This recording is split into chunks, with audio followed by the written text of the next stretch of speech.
Canciller Héctor Béjar, pues despiertan muchos apasionamientos, ¿no? En frío, con cabeza fría. Vamos a solicitarle a Andrés Gómez de la Torre, analista de inteligencia, que nos ayude a analizar y entender todo este contexto. Señor Gómez de la Torre, muy buenos días. Buen día. Muy buenos días, encantado. Bueno, ya entonces hemos explicado en los últimos minutos cuáles han sido estas declaraciones, ¿no? Respecto a que supuestamente, como lo ha dicho el señor Héctor Béjar cuando no era canciller, la Marina fue quien inició los actos de terrorismo, eso dice él, se puede demostrar históricamente, y que han sido entrenados por la CIA. ¿Qué significa para usted lo dicho por el ahora canciller Béjar?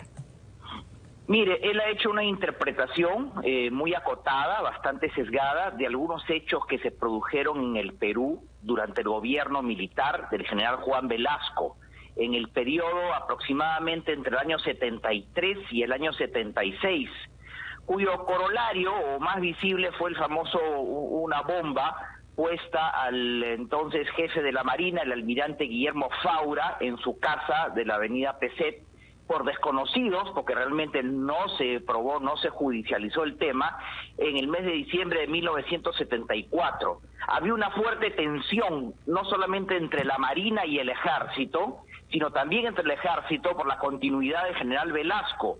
Y efectivamente se produjeron algunos hechos de violencia a partir de los cuales no está comprobado fehacientemente el hecho de quién haya sido la autoría de estos atentados, porque fueron varios, y se ha hecho pues una interpretación pues muy superficial o muy acotada de los hechos, de tal manera que hay que ponerlo en contexto de qué cosa quiso decirlo, con un agravante, que el canciller fue miembro del SINAMOS, del Sistema Nacional de Movilización Social Velasquista, y él estuvo mucho más cerca del grupo izquierdista pro-velasquista, de los que el propio Velasco decía son los embobados por Cuba.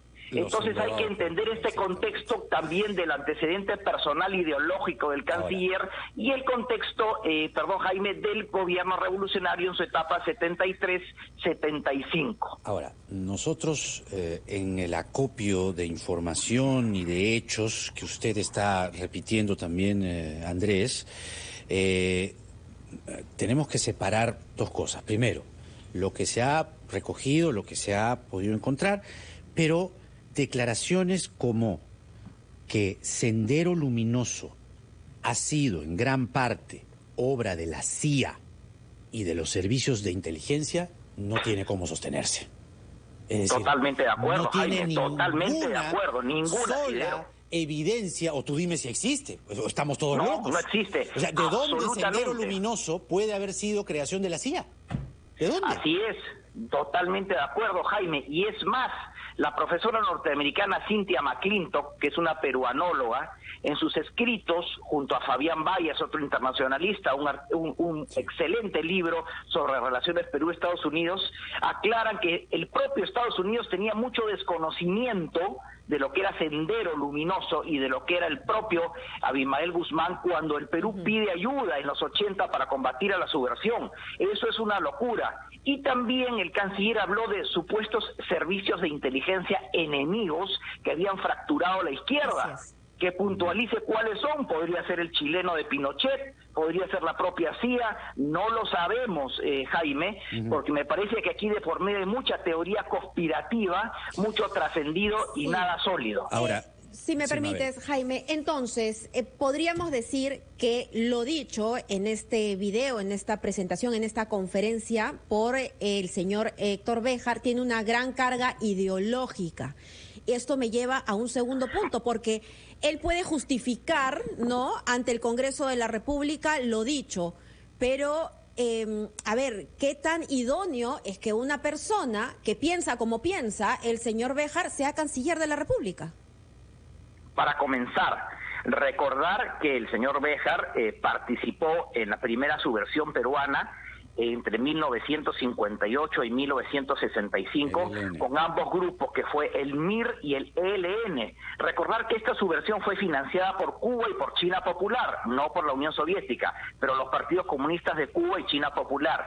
Y recordar que en el Sinamos velasquista, del cual el señor Béjar formó parte, había una influencia cubana. Velasco inicia relaciones diplomáticas con Cuba el año 72, recibe a Fidel Castro el año 71 aquí en Lima de paso, que iba a Santiago. Entonces aquí hay pues una especie de reminiscencia histórica, y creo que en el fondo lo que el canciller Béjar ha querido expresar es su frustración por la no continuidad del gobierno de Juan Velasco, es decir, una carga emotiva, emocional, ideológica en su discurso. Ahí, porque cuando Béjar hace mención a estos hechos, ¿no?, que además, bien lo has descrito, eran enfrentamientos en la propia Marina, ¿no?, de diferentes tendencias. Así es. Fue lo que finalmente devino con los años siguientes, Velasco cae el 75, devino en la caída de la dictadura velasquista, que Totalmente se llevó de acuerdo, consigo al propio Béjar. Entonces, ¿cómo hacer que Béjar, el ideólogo de Velasco, ¿no?, el exguerrillero, el hombre de izquierdas, el radical, en muchos casos, disienta o se separe del canciller Béjar? Es decir, ¿cómo va a ser el canciller Béjar para explicar que el ideólogo del Sinamos, Béjar, dice que Sendero ha sido en gran parte obra de la CIA? ¿Cómo se desliga de eso uno, siendo canciller? Explícame. Para comenzar, Jaime, hay una interpretación ilimitada en las expresiones del canciller Béjar.